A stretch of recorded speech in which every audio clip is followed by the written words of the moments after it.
کہتے میں دوپہر کے کھانے کے لیے وہاں رکا، میں نے وہ کھجوریں نکالی، سرکہ نکالا، کھانے لگا تو ایک چرواہا بکریاں چراتا چراتا آ گیا۔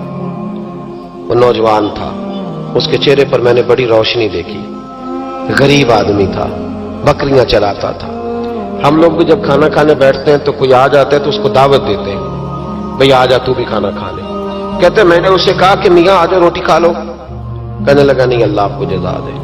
میرا دل چاہتا تھا کہ کوئی میرے ساتھ کھا لے، اللہ کے بندوں کی خواہش ہوتی ہے نا کوئی مہمان مل جائے۔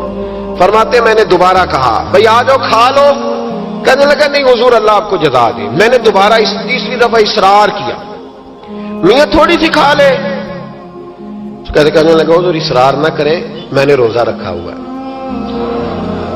آج مزدور جو ہے نا ان سب نے رٹا لگا کے یہ سبق یاد کیا ہے کہ میں چونکہ محنت کرتا ہوں تو میں نہ بھی رکھوں تو خیر ہے۔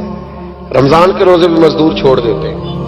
اللہ کسی شخص پر وہ بوجھ نہیں ڈالتا جو وہ اٹھا نہ سکے۔ رب بندوں سے پیار کرتے، اسے پتا تھا انہوں نے مزدوریاں کرنی ہیں۔ مزدور روزہ رکھ کے دیکھے، وہ دیکھے اسے کچھ بھی نہیں ہوگا۔ حضور نے تو کہا صوم تصحو، تم روزہ رکھو اللہ تمہاری صحت میں اضافہ کر دے گا، یہ تو تندرستی والا کام ہے۔ کہنے لگا حضور روزہ رکھا ہوا ہے۔ تو حضرت عبداللہ ابن عمر رضی اللہ تعالیٰ عنہ کہتے میرے دل میں خیال آیا پتہ کروں کہ صرف روزے دار ہے کہ نیک بھی ہے، صرف روزے دار ہے کہ نیک بھی ہے، صرف نمازی ہے کہ نیک بھی ہے، صرف حاجی ہے کہ اللہ سے بھی ڈرتا ہے، ذرا دیکھوں تو صحیح آزماؤں۔ اور فرماتے میں اٹھ کے قریب گیا، کھانا میں نے کھا لیا تو بکریاں تھی اس کے پاس، 300-400 بکری چرا رہا تھا۔ تو ایک بکری کی پشت پہ میں نے ہاتھ پھیرا، میں نے کہا بیچو گے بکری؟ کہنے لگا حضور میں چرواہا ہوں، دیہڑی پہ کام کرتا ہوں، مزدوری لیتا ہوں، ان کا مالک تو کوئی اور ہے۔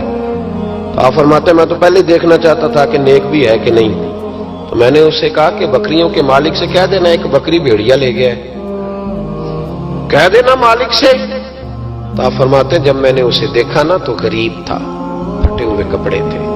دامان توکل کی یہ خوبی ہے کہ اس پر پیبند لگے ہوتے ہیں پر دھبے نہیں ہوتے۔ آپ فرماتے ہیں کہ میں نے کہا کہ کہنا کہ بھیڑیا لے گیا تھا۔ فرماتے ہیں کہ اس کا میں نے چہرہ دیکھا تو داڑھی پر ریت پڑی ہوئی تھی، سر پہ ریت تھی، کپڑے پرانے تھے،